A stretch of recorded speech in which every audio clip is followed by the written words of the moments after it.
Hey everybody, my name is Tanya and this is Life with Tanya and welcome back to my channel. So today I want to do a movie review of Tyler Perry's A Fall from Grace. So before we get started, do me a favor guys, if you hit that subscribe button, I would really appreciate it. So let's get into this movie.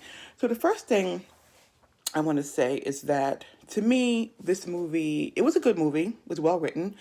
But the first thing I want to say is that this movie to me is typical Tyler Perry fashion. It's a black woman who is being abused and exploited and taken advantage of by a black man. That is really typical Tyler Perry fashion, in my opinion. So let's get into the characters and to the acting. The acting part of it I thought was really good. My favorite character in the entire movie was Phylicia Rashad. Her character's name is Sarah. And I like her because she is not who we think that she is. And I don't want to do any spoiler alerts in case of you all have not seen the movie. But yeah, she is definitely a piece of work, this Sarah, played by Phylicia Rashad. So she's my favorite character.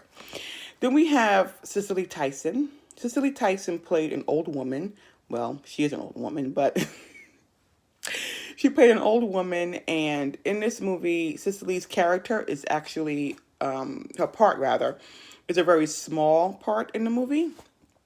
But and she only has like a few lines, but her character and her part plays a major role because, towards the end of the movie, she uncovers a lot of what's happening in that house of horrors, I'm going to say. Like I said, I don't want to do any spoiler alerts, but her character, Cicely Tyson's character, is really what makes everything come to light for this lawyer lady.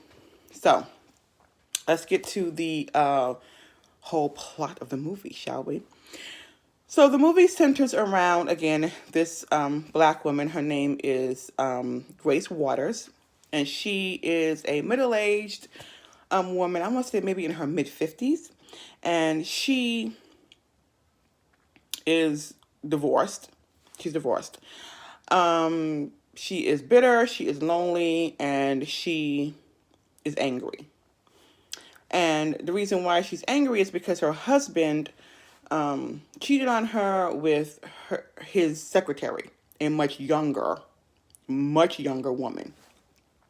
And I think in the movie she says that he's like old enough to be her daughter, or she's like 5 or a couple years older than her son. So she's a younger woman. It was his secretary, and she caught them in bed together. So she's very bitter, very angry, and very upset about that. And he actually ended up marrying this his mistress, the secretary. He married her and went on with his life. So in her life, Grace's life has basically, like, not ended, but it just kind of stopped as far as her going out and dating and meeting people. She basically lives in this big old house all by herself. And she's just alone. She goes to work, comes home, and that's it. And her son, her only child, she only had one son. Her only son is an adult, and he has grown up, got married to this woman who Grace does not like. So, in my opinion, her only family, her only protector is her son, and she alienates him because she doesn't like his wife. Go figure. So that also makes her very vulnerable because she is pretty much alone in the world. She does have her one friend, which is Sarah, played by Phylicia Rashad. And what I didn't really understand in the movie was why she only had one person in her entire life that she could talk to, go to, confide in. Where was her sisters or her other family members that she had? She only had one. She didn't mingle with her coworkers too much. So it was just this one friend, Sarah. And I told you in the beginning, she turned out not to be what we thought she was. So Anyway, so again, Grace is alone. She is lives alone. She doesn't date. Her life pretty much stopped when she got her divorce. She never really went out with any other men, and she basically just lived her life in her house. So that also made her very vulnerable. So one day, she decides, well, no, her friend Sarah, sends her an invitation to go to this art gallery where she meets this man, much younger man. He's a much younger man than her. Grace had to be like in her 50s, and this man had to have been like in his 30s. I would say like in his early 30s. So he was about 20 years her junior. And so she meets him at this art gallery. And I want to say from the very beginning, she was like totally smitten with him because he was a younger man and he knew what to say, how to say it to get her attention. So she meets him at this, she meets him at this art gallery. And, you know, she, in my opinion, she instantly likes him. So sorry guys. So they, start dating. So she tells her friend Sarah about about this man, and Sarah's encouraging her, go out with him, talk to him, call him, and all this stuff. And I think a part of her doesn't want to, because I think in the back of her mind she kind of knows that something's quite not right. But like most women, we ignore our intuition, our God-given intuition. We ignore it, and so she calls this guy and everything, and they go out on their first date. He's wooing her and sending her flowers, and he sent her a picture of that she admired from the art gallery. And so she calls him. They go out to their first date to this hole in the wall diner because that's probably what he could afford. And she doesn't seem to mind that because I guess being an older woman, she's like, I'll just take whatever I can take because it's been a long time. So she goes to the diner with him, and he is like pumping her for information, but she doesn't really understand what's going on. Like on the first date, she really talks a lot about her divorce. She told him like that she found her husband in bed with his secretary, and that's what led to the divorce. She tells him about all of her, basically her vulnerabilities. Even on the first date, he brought up her finances, asked her in a roundabout way, in a very slick way, if she was rich. And, you know, she kind of gave him the information that he needed to exploit her and take advantage of her. So she spent the entire night at the diner with this guy till like 2 in the morning while he was pumping her for all this information and trying to figure out how he could exploit her even more.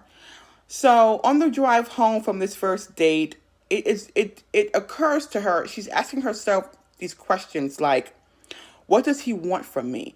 You know, why me? Why is he interested in me? So instead of her taking a step back and really answering these questions as to why this much younger man wants to date her, she is too smitten by him. She is too attracted to him to see what is actually going on. She obviously likes him way more than he liked her, but he let it on to where it seemed like he really liked her, but you know, he really doesn't. So not the way she likes him. So anyway, she ignores her intuition. She goes ahead. She goes out with this guy and continues to date him.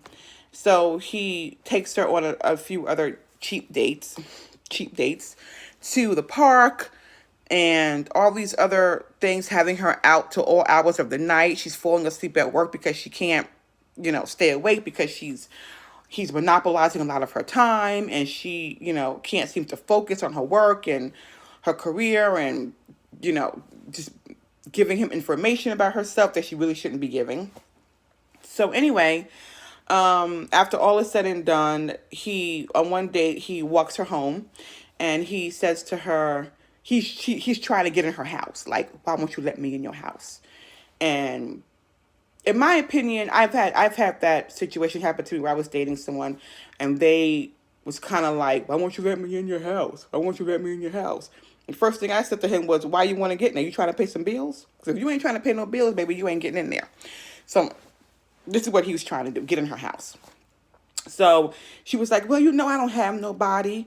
This is my house. I don't have anybody and blah, blah, blah. But she didn't let him in, but she gave him the information that he wanted. She told him that she owned her house. Okay. So, and then her husband was not a part of the house. She bought that house after her divorce and she owned it outright. So it was hers. Again, kind of giving him information that he didn't need to know. So anyway, he goes about his business. He goes home. She goes inside. So after that, he takes her to this Firefly display, whatever it is, I don't know. And he proposes to her, probably with a ring he didn't buy. But again, as the movie goes on, you'll see why I'm saying that. So he proposes to her with this ring, and she accepts, of course, because she's in love with him. She's really in love with this guy. And she trusted this guy so quickly that she would have told him and probably given him anything that he asked for, because she trusted him so quickly, fell in love with him so quickly. So anyway, he proposes, they get married. And that is where her hell began. I mean, his hell would have began when he took me to that hole-in-the-wall diner. But anyway, I digress. That's where her hell began, when she married him. Because he not single-handedly because he did have help, but he single-handedly, like, just destroyed her life, destroyed her career. He destroyed her finances. He stripped away any self-esteem that she could have had. She caught him cheating, talking to a woman on the phone, and she just let him get away with it. And I think at that point is when he realized that, yeah, I got her. She loves me way more than I love her, and it was going to be real easy. Like, she made it so easy for him to do these things to her. So anyway, he destroyed her entire life. To the point where she didn't have anything left. She had no money. She had basically lost her house because of this dude, and no self-esteem whatsoever. So her breaking point was she came home from work early or whatever, came home from work, and there was a car in her driveway. She pulled up, she's looking at this car like, who does this car belong to? So she goes in the house and she hears some noises upstairs. She goes upstairs and lo and behold, he's in bed with a woman. Now, if you remember in the beginning on their first date, she told him why she got divorced, because she caught her husband in bed with his secretary. So now he had some information, so he used that against her. So what he do? This husband was in bed with this woman. It wasn't no secretary because he ain't had no job. So he was in bed with this younger woman. This woman had to have been in her 20s, early 20s. So she finds them in bed together and she tells him, get out of my house and all this stuff. And he gets off the bed with this woman, gets off the bed and shoves her out of the room. And this woman that he was in bed with said, you brought me to your mama house? So she thought that was his mama, because she looked old enough to be his mama. So, of course, she thought that was his mama. And he didn't correct her. He was like, my mama looked better than that. So, So anyway, she went downstairs and let them upstairs finish their due. Because what could she do? She couldn't do nothing about it. So when they came downstairs, he kissed the young lady and said that he wanted to see her again. And she was like, okay, as long as your mama don't bust in on her. So she still think that's his mama. He didn't correct her. She left. So then he's sitting in the chair and he was telling her, like, all the things that, older women do. They make things too easy for men. They're vulnerable. Their life, didn't have any meaning before he got there, and saying that she was weak and all of these things. And she asks him for the money back. I won't get into that, but she asks him for her money back. And, he told her, you owe me. You owe me because I came into your life and I made it meaningful. You owe me because I came in here and I had sex with you. So you owe me money. This is how he twisted it around, saying that he was owed that money. So she was at her breaking point. So she smashed his head in with the bat. I mean, honestly, if it were me and I walked in and saw him in bed with that girl, I don't think I could have went downstairs and let them finish their business. I think I would have had to go find me something and go stabbing somebody, because that was a rough scene. So anyway, she smashes his head in with the baseball bat, and then the movie goes on from there. So, you know, in the end, you know, she, I guess in the end, she was okay. She will be okay. But her friend Sarah was, not really a friend, and she was doing some really horrible things to people. And again, if you didn't see the movie, you will know what I'm talking about when you see it. And again, Sarah was actually my favorite character because she, was not what people thought she was. I think she played her part very, very well. I think Phylicia Rashad did a great, great job in this movie. So, she admitted to killing him. She was accused of killing him, but in the end, you will see that that is not exactly what happened. So anyway, again, I enjoyed the movie. I thought it was really well written. Again, like I said, it's Tyler Perry's fashion, but it just goes to show you that, women, especially us older women or women of my age or women of a certain age, I'm in my mid 40s, well, late 40s actually, that you need to be careful with these, because this story, even though it was on TV, this stuff sorry guys, this stuff happens in real life. Like, these men target women, older women. They target them because they're vulnerable. They don't have much going on. They don't have and this woman, Grace, she didn't have a lot of friends. She didn't have a lot of family. Like I said, she had one friend, and this friend turned out to be not a friend at all. But she had one friend. She had one child who, like I said, she alienated because she didn't like his wife. But you're vulnerable. And if you, this is what happens when you get divorced, your husband does you wrong, you get divorced, and you stay bitter, you stay angry, and you don't move on with your life. This is what happens when you don't move on with your life. You get taken advantage of, you get exploited by these men. And do all men do this? Absolutely not. Absolutely not. But a lot of men do. And they target women who they know they can get stuff from. And the things that he did, I mean, the things that he did, obviously he needed help doing them and he got the help that he needed. But the things that he did was awful. It was like awful. Like I said, he single-handedly just ruined her entire existence. And I somewhat felt sorry for her because she was a little clueless, but not really, because she did have her intuition. She was asking herself the right questions. What does he want from me? Why is he with me? But she ignored it, and she just thought to herself, why wouldn't he want me? And I guess that could be a right way to think, but you have to ask yourself, if you're an older woman, why does a man half your age want to be with you? And I'm not saying that a younger man can't be with an older woman, but you have to really ask yourself certain questions. And I think that she was asking herself the questions, but she wasn't answering them.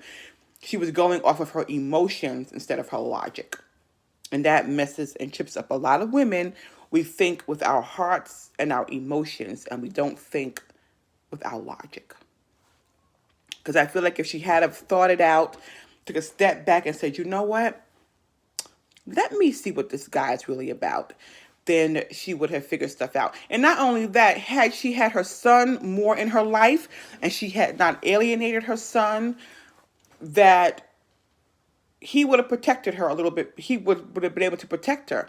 and would have said, you know what, Mom, let's check this guy out. Let's see what's going on. Or if she had other family members or other friends that she could have gone to say, you know what, let's just see what this guy is really about, you know. But she didn't. She was pretty much alone and a loner, and unfortunately, these are the types of things that happen. But like I said, in the end, I think she'll be okay. She probably will never date again. Honey, after that, I probably would never date again either. Like, after the things that he did to her, I would probably never trust anything walking ever again.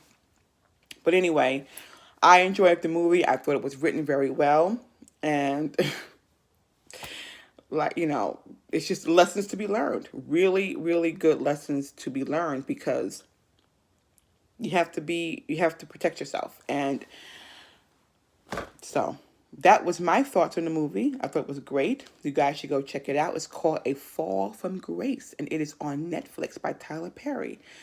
A friend of mine actually at my job asked me to look at it. It took me a few days to look at it. Then when I did see it, I was like, oh, wow, I got to do a review over on my YouTube channel. So anyway, you guys, I'm going to end this video. I hope you enjoyed this video. I hope you go see the movie. And hit the subscribe button if you want to see more of my movie reviews. And thank you guys so much for watching. And I really appreciate it. And I want you all to have a great day. Bye.